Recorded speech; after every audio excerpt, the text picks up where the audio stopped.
Thank you for tuning in to Radicards.com. I'm your host, Patrick Greeno. Today we have Kurt French joining us for an episode of Questions. In this segment, we talk about 3 questions for 5 minutes, give or take a couple minutes, and it's just a good time for us to digest some deeper thinking with regard to the hobby dialogue. So let's get right into it. Thanks again, Kurt, for joining us. Oh, thanks for having me again. Of course. Question number 1. If it's a known fact that educated collectors spend more money, why do some companies offer products or services without providing education? Education as far as what? So like if I have a product and I, know it maybe accommodates a market need, but I don't really show you how to use it. You just have to figure that out on your own. But I also don't blog about anything in the industry. I just offer a product. Right. So I'm just in it, say, for the money and not like the passion behind the brand. In what ways can doing it that way, impact, say, my brand reputation or my bottom line, as opposed to maybe, doing something behind the scenes that allows to engage my customer base instead of just selling to them every single time?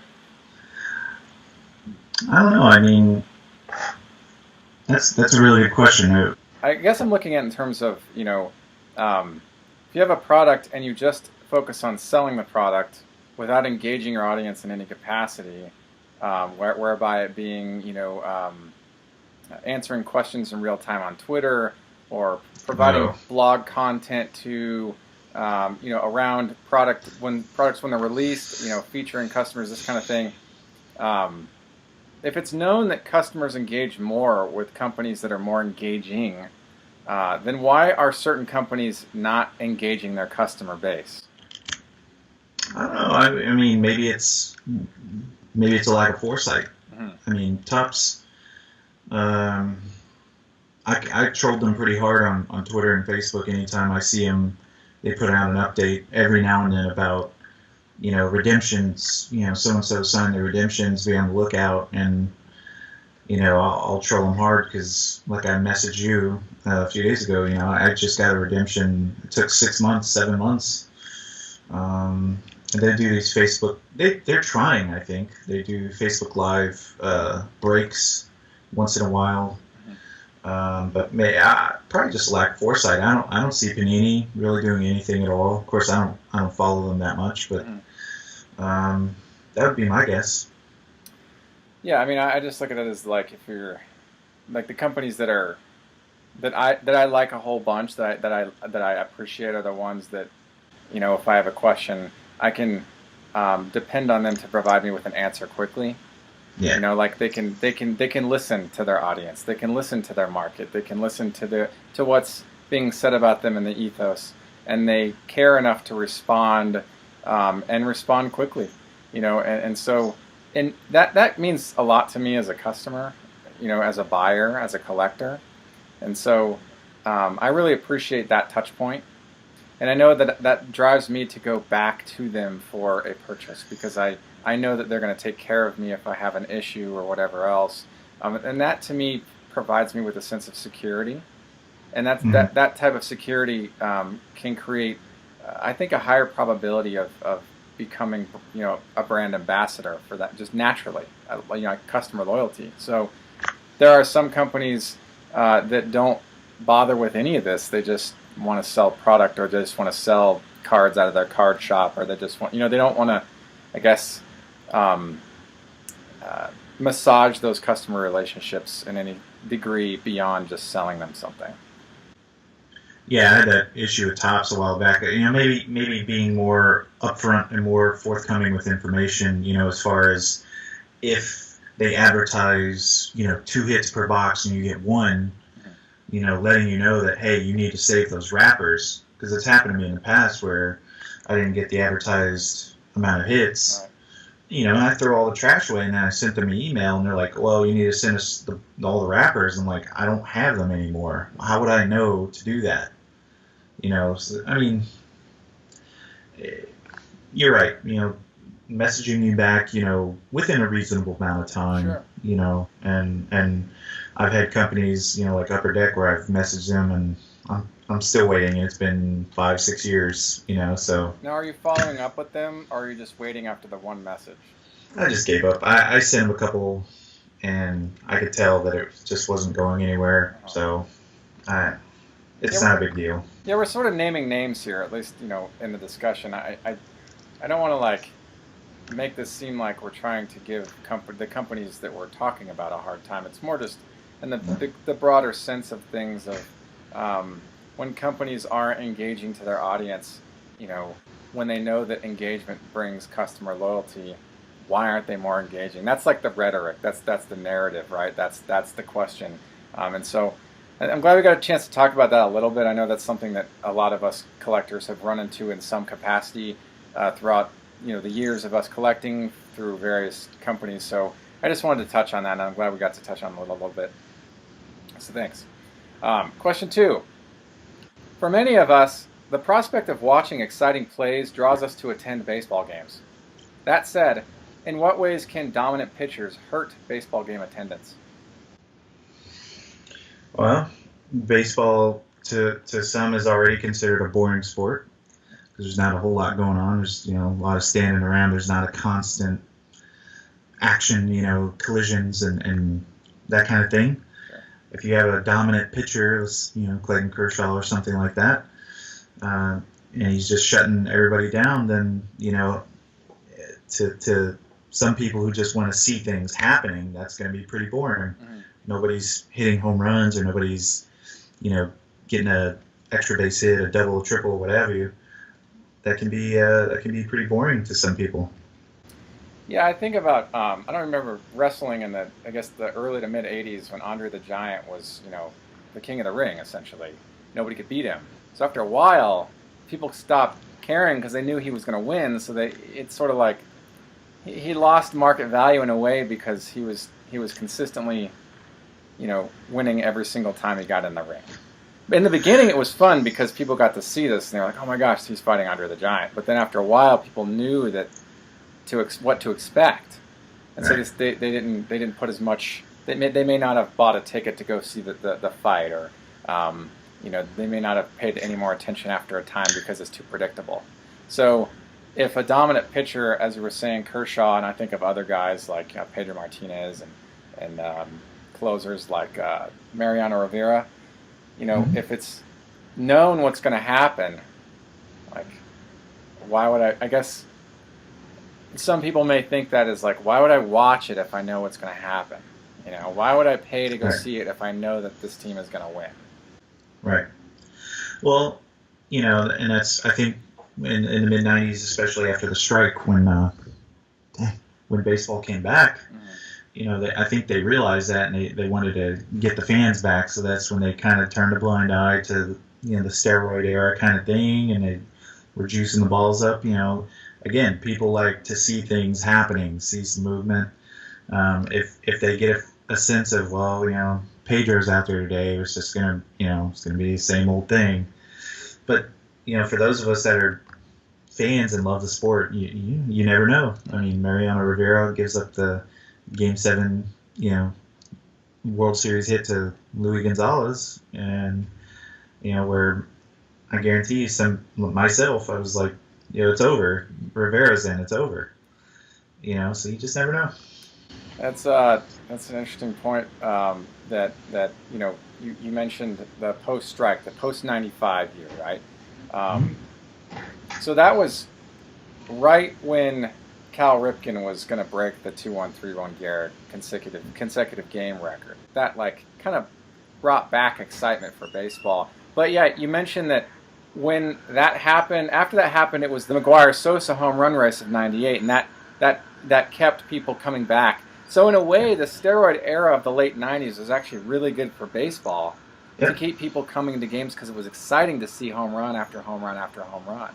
So that's actually a really good thing to talk about and think about, because I want to see crazy plays. I want to see amazing, leap up onto the far wall to catch a ball. I want to see crazy home runs hit out of the park. I want to see all that. I think that's fun. So good stuff. I'm glad we got to talk about that. Yeah. Question 3. In what ways would the hobby be impacted, if at all, if Topps lost its MLB and MLBPA exclusive licenses? Oh, boy. It would. I mean, who would it go to after that? I mean, Let's say it's if gone. Nobody has it. Let's just say. then that it would be.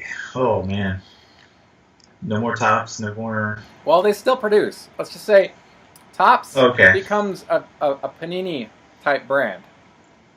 Well, they I can think it still would. produce the same types of cards. They just can't use team names or logos. Right. I think I think it would sink it. I mean, you would look at whatever year. Let's say if it happened next year, so anything pre 2019, maybe the value would come up because again, there's who knows how long the license and everything would be gone. Panini stuff, I don't think is that popular for that reason. I know I pass up on a lot of Panini stuff because it doesn't have team logos and the names and everything like that. I still have some things because some of the cards are just beautiful. I can't, deny that. But, Right. If Topps were to lose that, that would be monumental. And you're talking over 50 years of having that agreement with MLB and for it to just end. I think it would certainly spike the market. It would drive the value up of cards even more, depending on how long something like that would last. Are you talking about the value of cards that have already been produced, or value of cards coming Yeah. out after the lost licensing? Cards that have already been produced after. I mean, you got to look after, like I said, Panini. Uh-huh. I don't. I don't know. I know if I get on eBay and I see, rookie card like Shohei Ohtani, his Bowman rookie card is by and far more valuable, more outselling the Panini one by leaps and bounds, Right. easily. Right. So that's I think that would cripple it big time. But at the same time, the cards that have already been produced, I think you would see us increase over time for sure. Yeah, I mean, part of me feels like if that happened, it would level the playing field for the other brands because then everybody would be seen in the same light as like, oh my gosh, every brand doesn't have the ability to showcase team names and logos. So maybe Yeah. Panini would finally be like in a more level playing field with Topps, knowing that they're kind of they'd be in the same bracket at that point. Yeah. See, I look at it like kind of back in the late 90s when we had a whole slew of different brands and they were all licensed and we had a lot of different options and it was all really exciting. Now Yeah. we've just got the one monopoly, right? And then we've got these other companies that can't get those licensing, so they can't reach the same market, the share that the Topps has. And monopolies aren't great for business because it provides room and opportunity for stagnation and lack of innovation. Because if I don't have a competitor, let's say, then why would I be innovative to create something new and Right. exciting? So, if all the companies, didn't have the licensing, they would all be competing with one another in a more balanced format, I think. Yeah. But I don't know how well Bowman and Topps Chrome would sell after that would happen. I think they would lose market share, but I'm pretty sure that would happen. But we have, long-term followers, people who have collected Topps and the sets for years. The bricks and they've been doing that for a long time. So I still think that there would still be ardent collectors of Topps if that happened. But I think it would also produce an opportunity for all companies to be a little bit more innovative. Yeah. That would. I mean, it certainly would be nice. Again, I think we've talked about a lot in the past with Topps. Is just the most innovative thing they've done. I think over the last 2 or 3 years is that Topps Now thing. Mm-hmm. Where they come out with new cards every day, and they're trying some things like with living sets and that kind of stuff. But some of these products, their base set, and then there's the chrome, and then there's the 20 to 30 parallels of each card, and it's just, maybe it would help in a way. Maybe if MLB said, all right, you were going to take it away for a year and force them to come up with interesting and new ideas, and whoever, like a competition maybe, I don't know. It'd be nice to have more than just Topps around with both licenses. Mm. Yeah, I myself don't put a lot of. I mean, I prefer to see the team logos and team names like everybody else. But I wouldn't hold myself the way I collect. I don't hold it against Panini for not having those things, just like I don't hold it against Leaf for not having those things. Like I see them as two other companies I can, I can buy in addition to buying Topps. Topps just happens to have the two licenses that are desirable. So, um, And Leaf sometimes, you get Stan Musial had his box set with right, on autograph, and yeah, Pete Rose, right, and I think they had some Babe Ruth card. I don't think there was an autograph, but they do those kinds of things and give people a chance to, hey, if you buy this $30 blaster box, you're guaranteed a Pete Rose or a Stan Musial autograph. I got the Stan Musial one. I thought it was pretty cool. yeah. No, I like that. I mean, there've been a lot of releases from Panini and Leaf over the years that I've appreciated, especially like the post '90s Leaf, the modern Leaf, and I've really appreciated the innovation that goes into producing certain pieces. I like the Don Arcelli arm of Panini. I think it's great.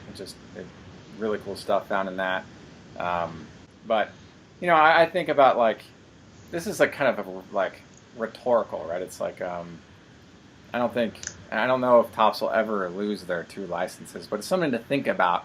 Is like, what if they did? What would it look like? So glad we got to talk about that. Thanks. Do you have any final thoughts? No, just like I said, I want to thank you for having me back. And I haven't been doing baseball card videos in a long time, so it's nice to talk to the hobby. Sure. And yeah, glad to have you. So thank you for tuning in to Radicards.com. I'm your host, Patrick Reno, and thank you, Kurt Bench, for joining us. And until next time, enjoy collecting. If you like this content, please subscribe. Thank you. Enjoy collecting.